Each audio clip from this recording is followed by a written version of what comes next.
Donc un document recto, c'est pas du recto verso. Si on va dans menu fenêtre, page, on voit qu'il n'y a pas de reliure. Alors vous avez la palette des pages avec les pages qui apparaissent les unes au-dessus des autres comme ça, c'est pas plus mal. Mais en tout cas, il n'y a pas de reliure, il n'y a pas de page de gauche et pas de page de droite, donc c'est parce que quand le document a été créé, et on peut le voir ici dans Fichier, Format de document, la case page en vis-à-vis n'est pas cochée. Donc c'est pour faire un document genre rapport d'entreprise, document, où ce sera imprimé seulement d'un côté de la feuille,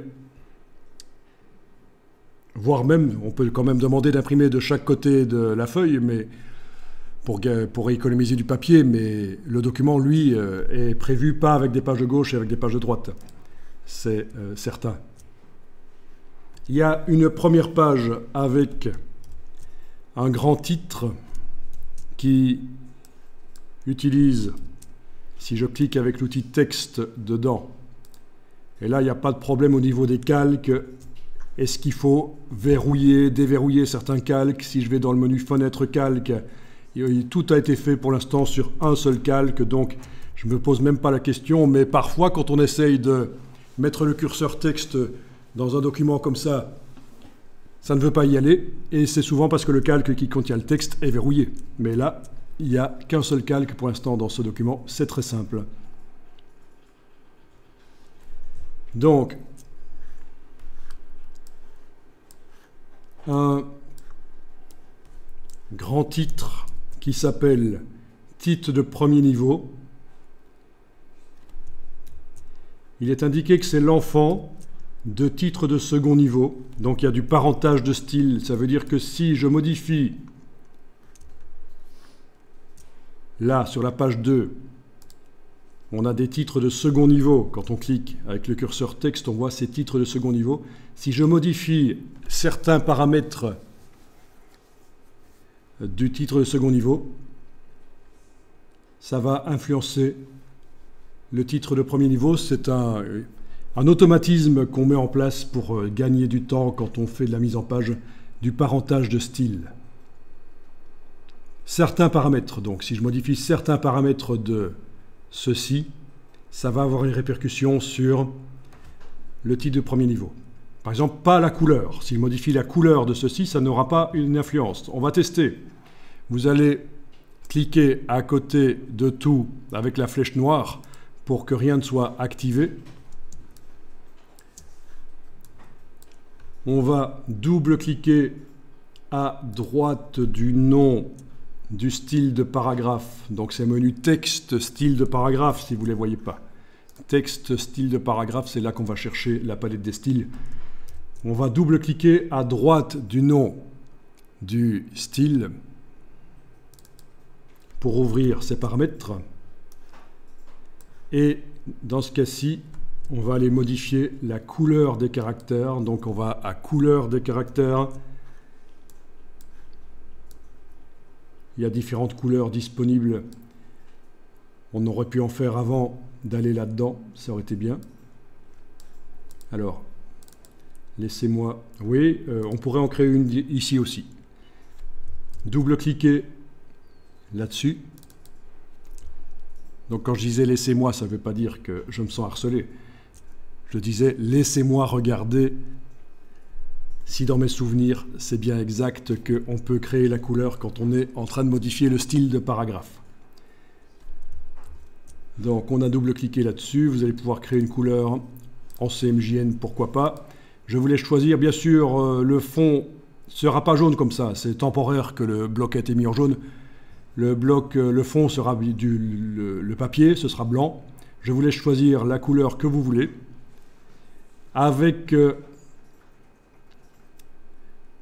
ceci, on peut modifier, une fois qu'on a choisi, qu'on a trouvé la bonne couleur, on peut modifier l'intensité lumineuse, mais il faut absolument enfoncer la touche Shift pendant que vous bougez. Je ne sais pas si vous connaissiez. La touche Shift avec les curseurs permet de modifier la luminosité. C'est la même couleur, mais voilà, ça modifie la luminosité, c'est sympa. Bon, et alors vous allez cliquer sur Ajouter. Voilà, elle est là. On la voit déjà. Terminé. Et voilà. Et donc, on peut attribuer à ce titre cette couleur-là.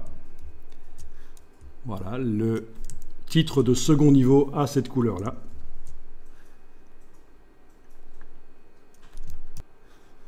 Je clique sur OK. Et je vais voir... Ben déjà, on voit que l'autre titre de second niveau a été modifié aussi. Oui, les deux, en fait, ont été modifiés. J'en avais sélectionné aucun. J'ai télécommandé ça par le style. Est-ce que le titre de premier niveau sur la première page, sa couleur a été modifiée? Non. Parce que malgré que c'est l'enfant, titre de premier niveau est l'enfant du style que je viens de modifier, vu qu'il avait déjà sa propre couleur, ça peut plus être modifié par son parent.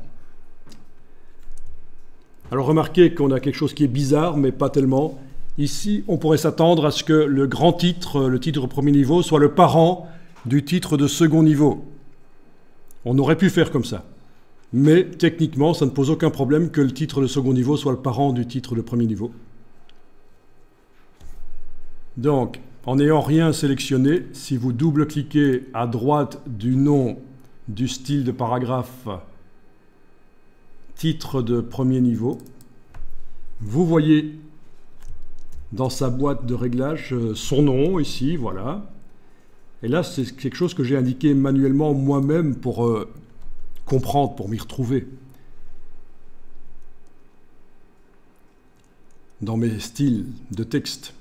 Et là, on voit qu'il est fait d'après titre de second niveau. Donc c'est là qu'on indique quel est le parent.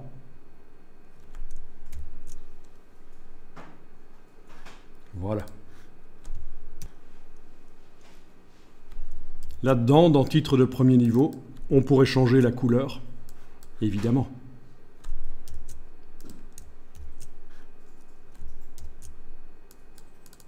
Et ça ne va pas, bien sûr pas avoir d'influence sur le titre de second niveau qui est le parent. C'est impossible. L'enfant ne peut jamais avoir d'influence sur le parent.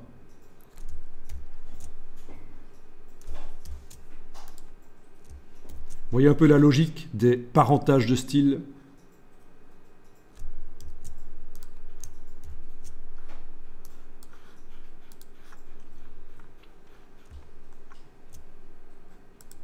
Voilà. Le titre de second niveau n'a pas eu sa couleur changée. Donc en fait là, on est avec deux styles qui ne peuvent pas influencer la couleur de l'autre. Par contre, ils utilisent... Ah non, ils n'utilisent même pas la même police. Donc même en modifiant la police de l'un ou de l'autre, ça ne modifiera pas. Donc, oui, il n'y a pas grand-chose finalement. Peut-être l'alignement, il est pareil. C'est deux styles de paragraphes qui sont en alignement à droite, en drapeau à droite. On va peut-être les faire en drapeau à gauche. On va voir ce qui va se passer.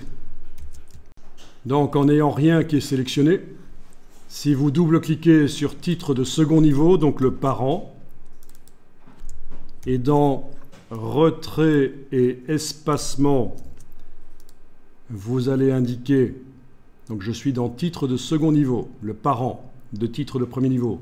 Donc le petit titre, les petits titres sont les parents des grands titres. Si à la place d'aligner à droite, j'indique aligner à gauche, on voit que ça fonctionne. Étant donné que les deux paramètres, l'alignement, étaient identiques dans les deux styles, quand je modifie le parent, ça modifie aussi l'enfant. Ça va, vous voyez la logique?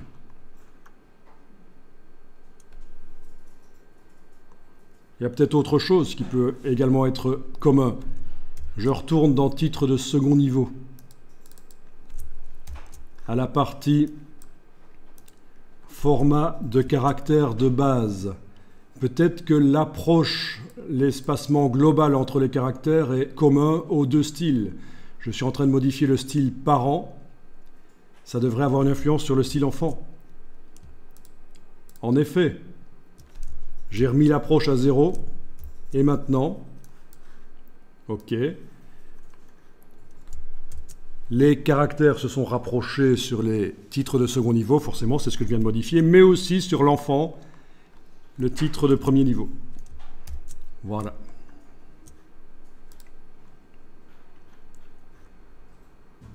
Comme ça, vous voyez comment ça fonctionne, le parentage de style.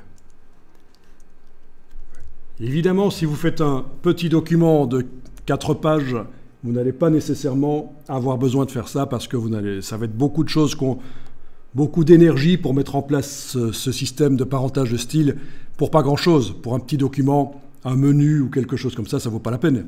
Mais dès qu'on a un document long avec des dizaines, voire même des centaines de pages, ça peut bien sûr être intéressant parce que tout ceci automatise la modification dans tout le document. Ceci dit, on peut vivre sans faire de parentage de style. Mais c'est intéressant de voir que ça fonctionne. Et surtout, ce qu'il faut retenir, c'est que quand vous faites un style, il faut bien aller regarder à chaque fois que, à cet endroit-ci, quand vous faites un style de paragraphe, il soit bien indiqué d'après aucun, parce que parfois ça se met tout seul. Parfois le parentage se fait tout seul. Le style que vous êtes en train de créer, ça va être l'enfant d'un autre style. Et si vous ne vérifiez pas ça, par la suite, vous n'allez pas comprendre pourquoi InDesign, quand vous modifiez un style, ça modifie aussi un autre. Ok.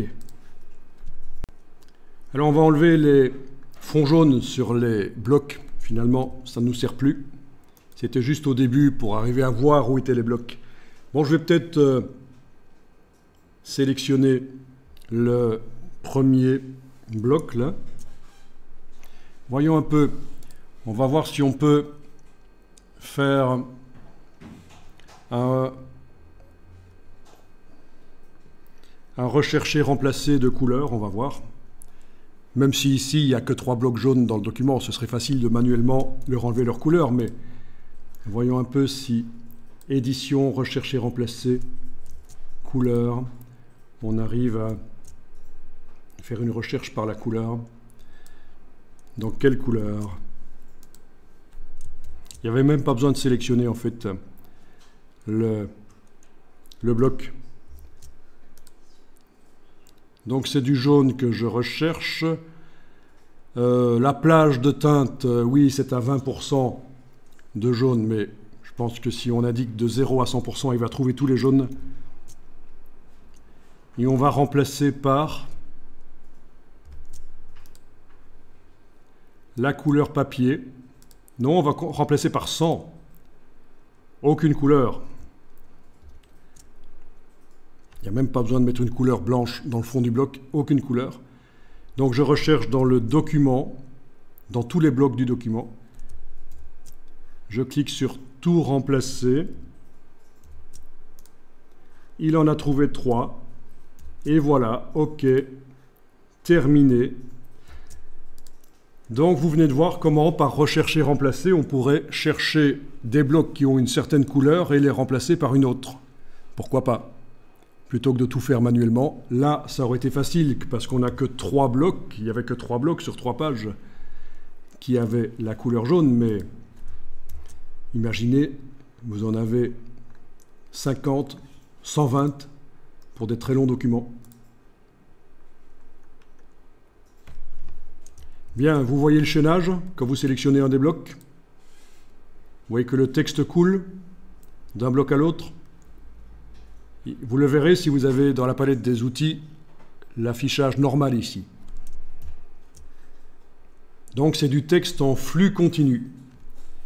Très intéressant pour faire des longs documents informatifs. Mais pour faire des documents de type loisir, c'est pas génial parce que d'une page à l'autre, ça va pas être très varié en fait. Mais des catalogues d'exposition, des rapports d'entreprise, des articles scientifiques, ça peut être intéressant, ce système du flux continu. En fait, il existe donc dans InDesign 2 grands types de documents qu'on peut faire. Des documents en flux continu, où d'une page à l'autre, la mise en page ne change pas beaucoup, et des documents plus loisirs, où il n'y a pas, ou en tout cas pas beaucoup de blocs qui sont chaînés, pas beaucoup de blocs où le texte coule d'une page à l'autre. Et donc, Ça, c'est plutôt pour faire des magazines, des brochures. C'est une autre approche. Ce sont les mêmes outils dans InDesign, en gros.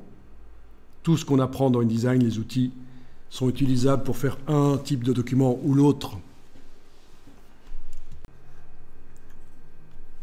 Alors on va demander de masquer la grille de lignes de base dont le but est de faire en sorte que d'une colonne à l'autre, les lignes de texte soient bien l'une en face de l'autre. Le texte colle sur la grille de lignes de base. Si on est fort en zoom arrière, on ne la voit pas. C'est normal. Mais si on s'approche, elle apparaît.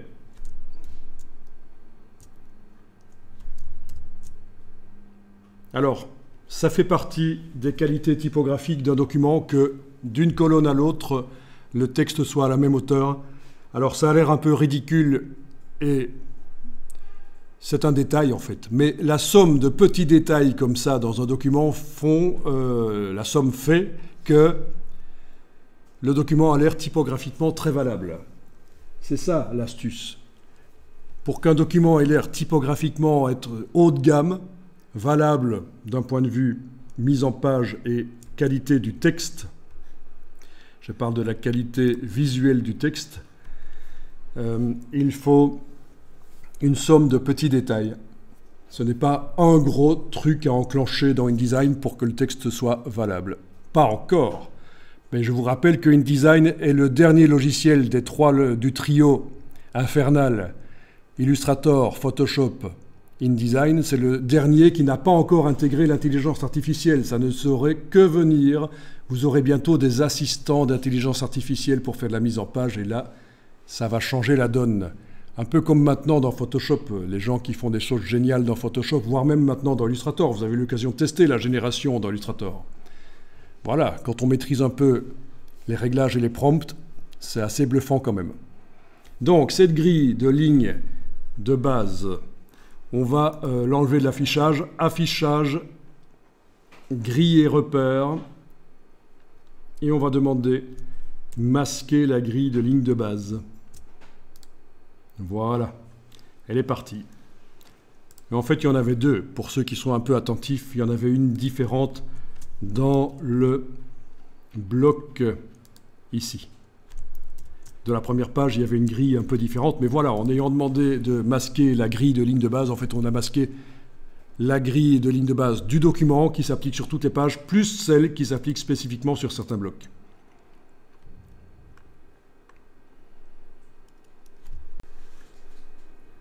Les images sont très particulières ici. Vous allez pouvoir cliquer sur la première image avec la flèche noire et vous voyez une icône d'encre. Ça veut dire que c'est une image ancrée. Elle est dans le texte. C'est très particulier. Vous allez tenter de la redimensionner. Alors attention, quand on a cliqué sur l'image, on n'a pas cliqué, et je vais le faire ici pour montrer ce qu'il ne faut pas faire, cliquer sur le réticule central. Ça, c'est descendre au niveau du contenu du bloc pour modifier notamment la position de l'image en bougeant avec la touche Shift pour déplacer parfaitement à l'horizontale. Ça, c'est le recadrage. Oh, ceci dit, vous pourriez tester. Cliquez avec la flèche noire sur le réticule et avec la touche Shift enfoncée, vous la déplacez. Voire même, vous allez pouvoir prendre une poignée du coin, agrandir en enfonçant la touche Shift. Voilà. Repositionner. Oui, il faut agrandir en enfonçant la touche Shift pour garder les proportions, évidemment. Voilà. Donc le recadrage, ça compte beaucoup. Je vais même le faire pour l'autre image, comme ça vous revoyez. Soit en double-cliquant avec la flèche noire sur le bloc, soit en cliquant directement sur le réticule. On a les limites de l'image. Là, elle déborde uniquement par le bas, visiblement. Et donc, avec l'outil de transformation manuelle, je vais enfoncer une poignée du coin et garder enfoncé une demi-seconde, le temps que InDesign construise la prévisualisation. Et là, maintenant, quand je bouge en temps réel, je vois ce que ça donne. touche Shift pour garder les proportions. J'ai même la touche Alt en même temps, la touche Option pour faire le redimensionnement uniquement par le centre. Voilà, par le centre. Je lâche le bouton de la souris, puis les touches au clavier. Et je vais repositionner. Voilà. Là aussi, j'ai gardé une demi-seconde enfoncée, le temps de voir. Et donc, très intéressant. Si vous ne faites pas une encyclopédie où il faut montrer la totalité de l'animal pour des raisons scientifiques, instructionnelles, comment est-ce qu'on dit? Voilà. Pour des raisons éducatives. Vous avez intérêt à recadrer les choses. Les images recadrées, c'est toujours bien. Bon, celle-ci, je vais la laisser comme ça, elle n'est pas si mal. Recadrer. Montrer moins, c'est mieux.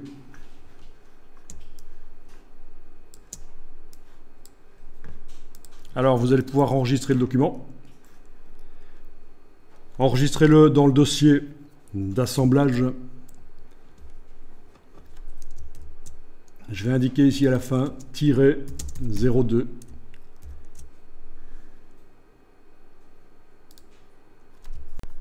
Donc on vient de redimensionner avec l'outil de transformation les images à l'intérieur de leur bloc, mais en fait au départ, moi je voulais vous montrer qu'on va redimensionner le bloc ici avec son image. On va le redimensionner. Oui, évidemment, on pourrait, avec la flèche noire, recadrer comme ceci. Ah, vu que l'image est centrée dans la colonne, si je diminue par la gauche, ça diminue aussi par la droite, elle reste centrée dans la colonne. Elle repose, l'image est posée sur un paragraphe avec qui est en mode centré dans la palette paragraphe. C'est pour ça. Bon, je vais annuler ici, commande Z. OK. Si je suis allé trop loin dans l'annulation, commande majuscule Z, mais apparemment là ça va. Et donc, plutôt que de recadrer avec la flèche noire, je vais redimensionner l'image avec l'outil de transformation. Je prends une poignée du coin, avec la touche Shift enfoncée pour garder les proportions. Je lâche le bouton de la souris, puis la touche Shift, je la lâche calmement. Et voilà. Donc l'image a à peu près la même largeur que les autres, donc c'est pas mal. C'est un peu mieux qu'avant. Ah oui, je suis allé trop en arrière en fait, avec mon CTRL Z. Mon bloc est redevenu jaune. Ok, c'est pas grave. Non, j'ai même pas besoin de sélectionner, c'est vrai. Je vais retourner dans Édition, Rechercher, Remplacer. Couleur, voilà, c'est toujours bien réglé comme il faut. Je recherche tous les jaunes, peu importe leur teinte. Je remplace par 100. Aucune couleur. Tout remplacé. 3 remplacements. Terminé. Voilà, c'est fait. Voilà. Ouais, j'avais pas remarqué que la couleur jaune était revenue sur le fond du bloc. Ok.